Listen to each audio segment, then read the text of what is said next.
In today's video, we're going to keep talking a little bit more about the subject of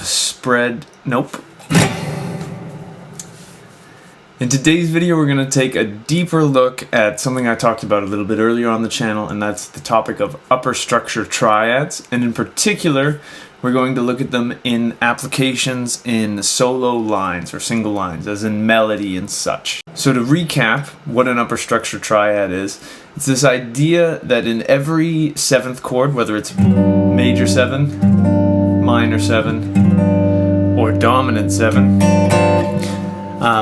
in each of those seventh chords, there exists a triad built off of the third of the chord. Now, I'll go through in specifics so that we kind of remember what we're talking about here. Where, in my G major chord, I have the notes G, B, D, and F sharp, and that's G is my root, B is my third, D is my fifth, and F sharp would be my major seventh. If I took the root out of that, I would have a B minor triad with the notes B, D, and F sharp. And so the idea of an upper structure triad is that if I was in a situation where I was playing either chords or solos, but in this case we're going to be looking at single lines, I could play over a G chord B minor, and I would be implying this world of G major 7. And then just to kind of prove my point here, if I go, I'll play just a simple G triad, I'll play that, and I will then play a B minor arpeggio over it. Just a simple B minor triad, because again, B minor contains the notes B, D, and F sharp in it, which are my third, my fifth, and my major seventh of G major.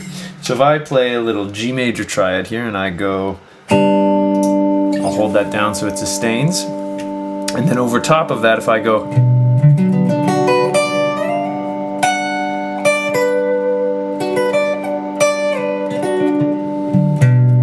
little bit of a flub on the way down there, but you know, we're all human.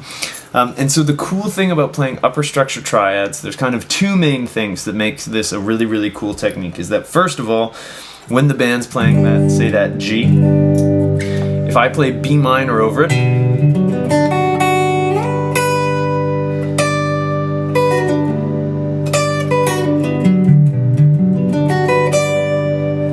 I'm not hitting the root, which some people say that the root you should avoid, and I don't really buy that because the root is a really powerful note to play over a chord.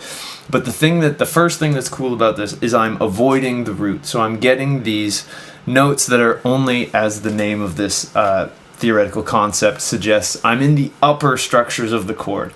So it's almost like the band's here and then what I'm playing is up here kind of idea. So over G, again, there's a G sustaining if I go.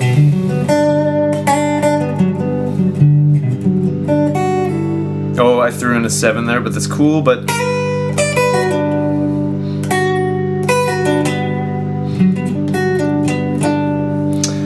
it works beautifully because I'm avoiding that sound. So let's, just to make sure that we're getting this concept, let's try a different chord. So if I did E, let's say I'm playing over an E major, I would use a G sharp minor upper structure triad. And if you're wondering how did I get there, again, a major chord is going to have a minor upper structure triad off of the third. So the third of my E chord is G sharp. So if the band is playing E, I can play G sharp minor over top of it, and that E didn't really stick. So let me do this one more time. That's a better E.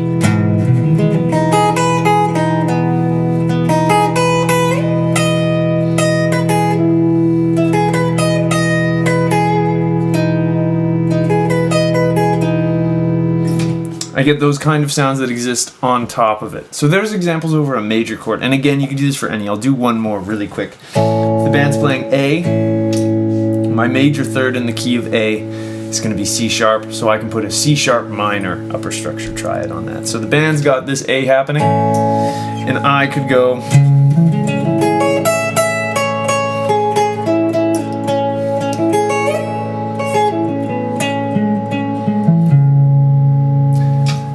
And that's a really, really powerful sound to get, just because, again, you lift up. And I forgot to mention the second cool part about this. So the first part is that you're avoiding the root. And the second is, when you use these triads, you get, because a triad is made up of wider intervals than, say, a major, like if I played A major 7 over A, of course, that's a great, wonderful sound.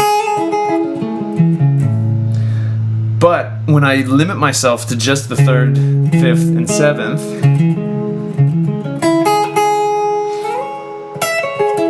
I get wider sets of intervals, which tend to be a little bit more interesting to our ear to hear. So there's how you can use this on major chords. Now let's talk for a second about minor. Let's say, for example, the band is playing E minor. So now my minor third is going to be the note G. And on minor chords, the upper structure triad is a major triad. So I would go to my third, which is G, and I would play G major, which will give me the notes of E minor 7. Because E minor 7 has E, G, B, and D in it. That's my E minor triad. So if I, or my E minor 7, sorry. If I play a G major triad, I get the 3rd, the 5th, and the flat 7th. The flat 3rd, sorry, the 5th, and the flat 7th. So for an example, what that would sound like, here's my E minor. Now over that, I'm going to play G major. I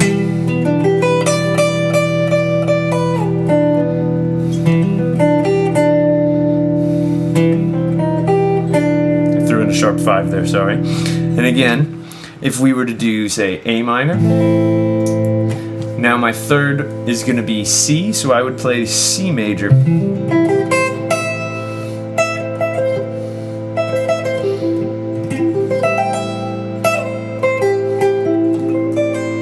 And that's giving me the sound of A minor 7. Now, our last kind of main application of this would be on a dominant chord.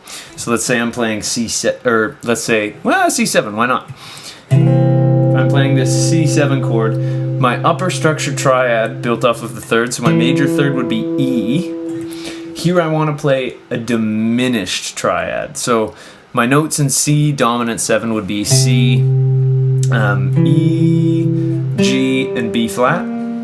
If I just play E, G, B flat, I have an E diminished triad.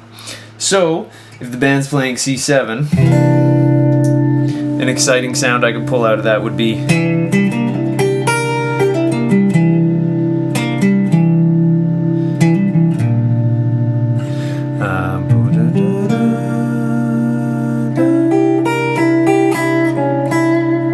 got a little excited and made it a diminished 7 there. But that's kind of the main premise of these upper structure triads, and I hope this gives you some ideas of how you can use these in your lines. And again, I mean, it's not a super restrictive thing where you have to only do this, but this is just a really cool sound to get into, because if I'm playing over, say, a G chord and I think B minor,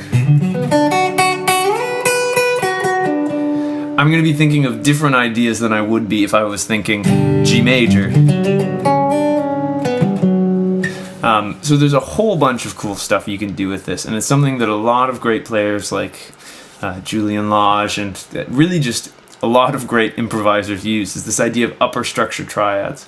So I hope you found this useful. If you did, I'd really appreciate it if you can like and subscribe. If anything isn't clear, please ask me questions in the comments below. I'm happy to get back to you and help you out. If you're interested in taking a guitar lesson with me, I have a link to the contact page of my website down in the description there. I've been working with a bunch of you guys from YouTube lately, and it's been a joy to connect with people all over the world. I work with all levels and all genres of students, and I'd love to help you with whatever's troubling you on the guitar.